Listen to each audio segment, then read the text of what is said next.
Hi, I'm Anjali Rao in Beijing. The Olympics opening ceremony is right around the corner, and as the creative visual force behind it, my guest today has spent years working up to this point. He's the celebrated artist Cai Guo-Qiang. This is Talk Asia.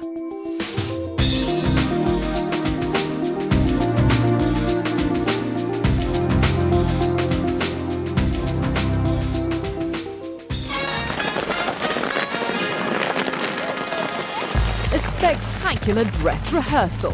Now less than 2 weeks away, the opening ceremony for the Olympics will be China's 3.5-hour coming out party, the exact details of which are a closely guarded secret.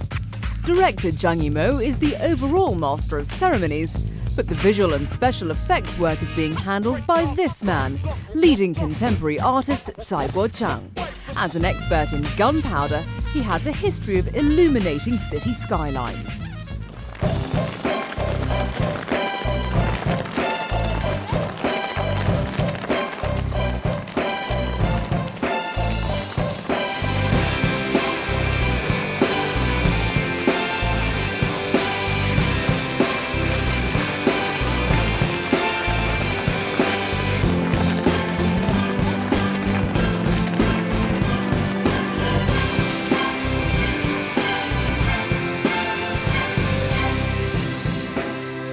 Cai has just emerged from a successful retrospective at New York's Guggenheim, the first ever staged by the museum for a Chinese artist.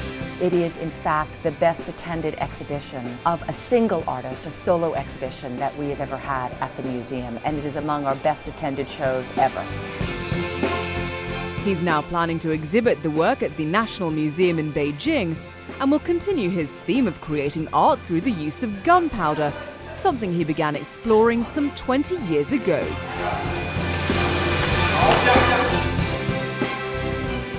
For now, though, he's focusing on what happens in the bird's nest on August the 8th.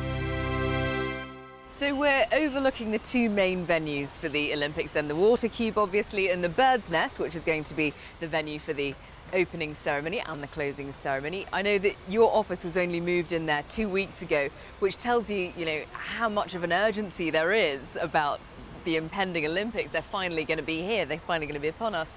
How are you feeling about everything? The clock is really ticking. Everybody is coming to Beijing, and the machinery that we've been planning for 3 years finally starts running now. You feel like the whole city is in anticipation. You can witness all these events very soon. So it's a rush of emotions all coming together. Of course I feel nervous, but I'm also feeling this overwhelming excitement. I can't wait to see what kind of a night it'll be, especially being in charge of something as unpredictable as fireworks. It's not something you can rehearse with over and over again, like props or costumes. But life and society are bound to be unpredictable and uncontrollable, right? I must learn to deal with this. This country is absolutely fixated on the Olympics. I've never seen anything like it. As such, do you feel under extra pressure? Because, woe betide you really if you put a foot wrong. The level of stress has been climbing up steadily for a long time. Now, as we're getting closer to the peak, the slope won't be so steep as well. I feel like we'll reach some kind of plateau very soon. When we look out today, you just can't ignore all the smog and pollution that's around. Being that fireworks is a significant part of what you're planning to do, are you worried that people won't actually be able to see the fireworks if Beijing doesn't properly get this situation in hand? Well, I worry about this as well. But I also think there's a certain kind of beauty in the fogginess. Sometimes, like today, it's not really the smog you're seeing, it's just overcast and gloomy. In the past 2 years that I've been back in Beijing, I've seen that the weather is slowly improving. And I think next month you'll actually see, all of a sudden, a brighter sky and cleaner air. I know that you can't go into the specifics of what you're planning for the opening ceremony. Is there anything that you can tell the world right now about what they can expect from you during the opening ceremony? We want to show the traditional Chinese spirit, but with an international outlook. And we also have to consider the 90,000 people who'll be watching our live performance, and another 4 billion watching it live on television. In most scenarios, especially during opening ceremonies, Fireworks are used to create a festive atmosphere, a happy atmosphere. You know, those huge flowers blossoming in the skies. Well, this time we have the typical festive part, but we've also added a rather thematic, artistic part. To do that, we've adopted some high-tech approaches during the performance. So this time, some of the fireworks won't just be linear curves moving in the sky. They'll be very vivid images shining in the air, with meaning behind them. I think this is what the world can expect from me.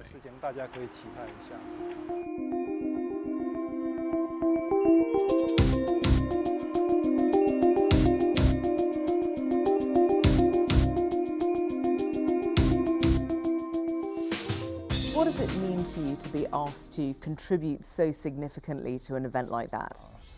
The difficulty lies in the fact that this is a project that is huge in scale, and the question is, can something so public actually have art and artistry in it? From primordial days, when we had the first inkling of artistry, it was probably done through shamans and witches, and witchcraft channeled through them. And after all these years, it's been morphed, and when we have a ceremonial, ritualistic event, people forget that there's actually art and artists involved. Basically, it's just a very huge show now.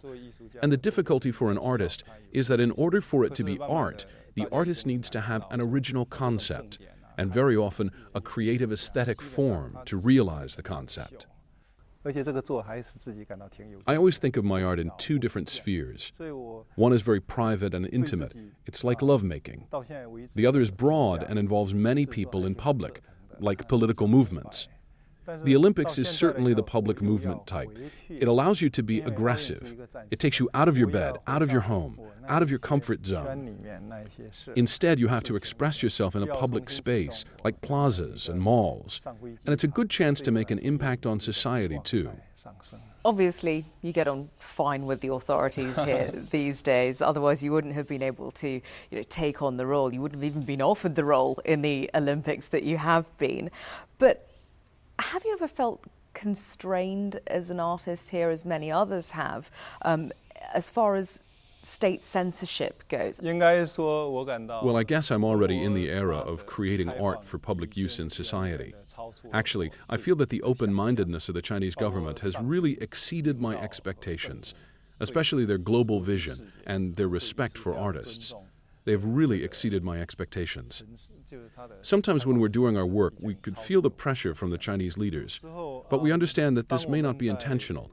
It's just that having grown up in such traditions and unique experiences, we think that the pressure is heavy. We're so used to assuming the presence of pressure, so we're really the ones pressurizing ourselves. You have to understand that this is a very delicate time that we're living in, not just for the artists, but also for the general society. We'll all gradually break away from the old mindset and become more independent and open.